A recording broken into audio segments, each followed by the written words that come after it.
everything today. Today we will work on comprehending how global interest rate impact local economy. Let's get right to the main idea, beginning with the basic role of central bank.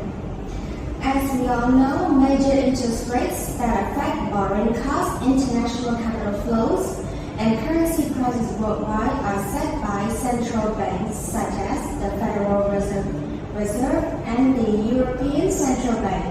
They influence both domestic and international financial markets.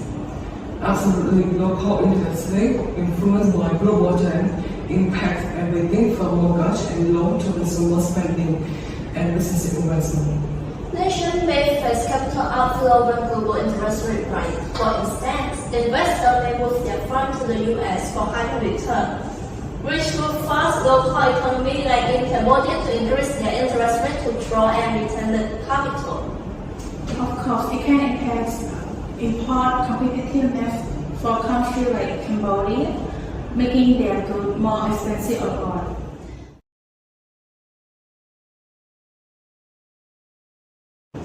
On the other hand, the decision between fixed and variable exchange rate system is also key here. While fixed rate might require greater central bank involvement during the global rate fluctuation, floating rate can absorb certain shocks and react to the supply and demands. Exactly, countries with foreign exchange rates often find it easier to adopt global financial conditions, whereas those with big rate might face more challenges in maintaining their currency value in response to the external shift. As we look ahead, the potential deterrent effect of rising global interest rates on foreign investments must be considered. It might slow economic growth, especially in areas with high household debt. Yes, and it impedes economic growth by making people lower their expenditures because of the expected cost of borrowing. Policymakers must carefully balance these factors while maintaining their ability to draw investment and avoiding influence in politics to prevent inflation. For instance, central bank can use tools like open market operation to regulate the money systems, which directly impacts interest rate and economic activities.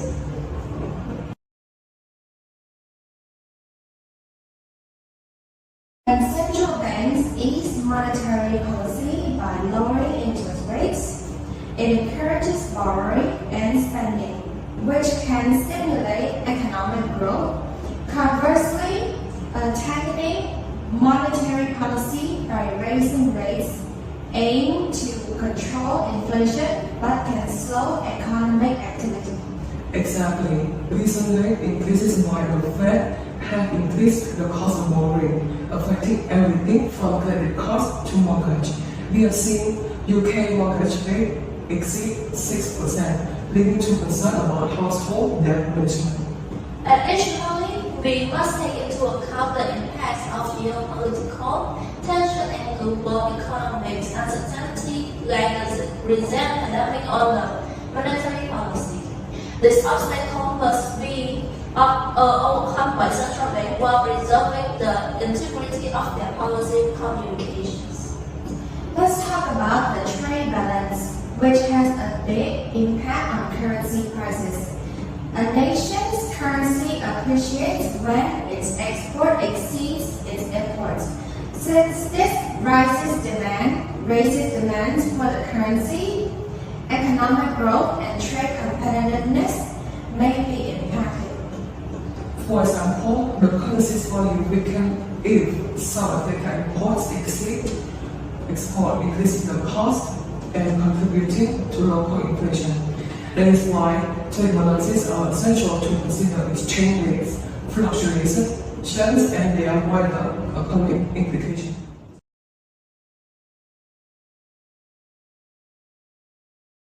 So let's start with the correlation analysis finding.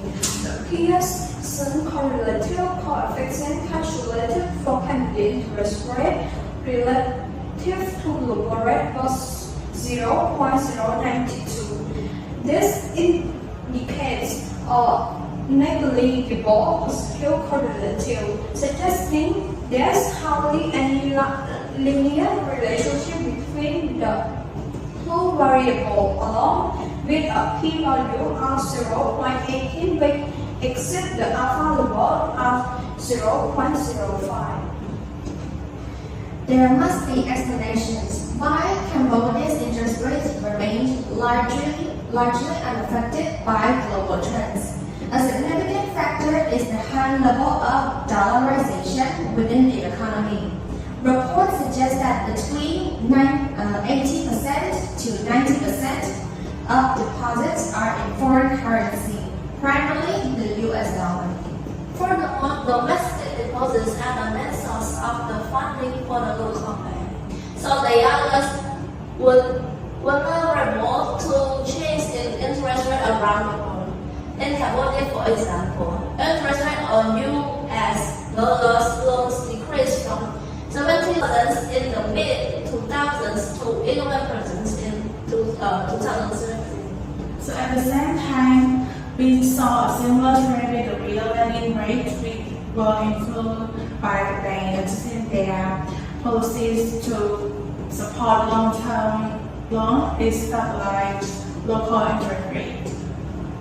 The National Bank of Cambodia (NBC) has a clear mandate to maintain price stability, targeting inflation below 5%.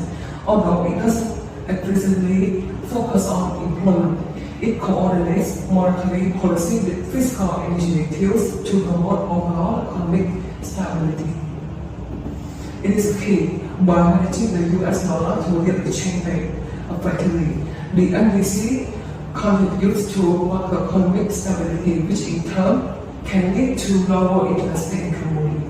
Thank you for all your insight. It is evident that while global interest rate create the specific condition in Cambodia such as dollarization, domestic banking practice, and the NBC policies create a unique landscape where global trade have minimal impact.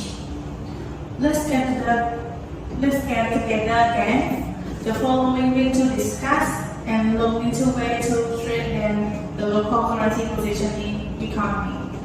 Thank you. Thank you. Thank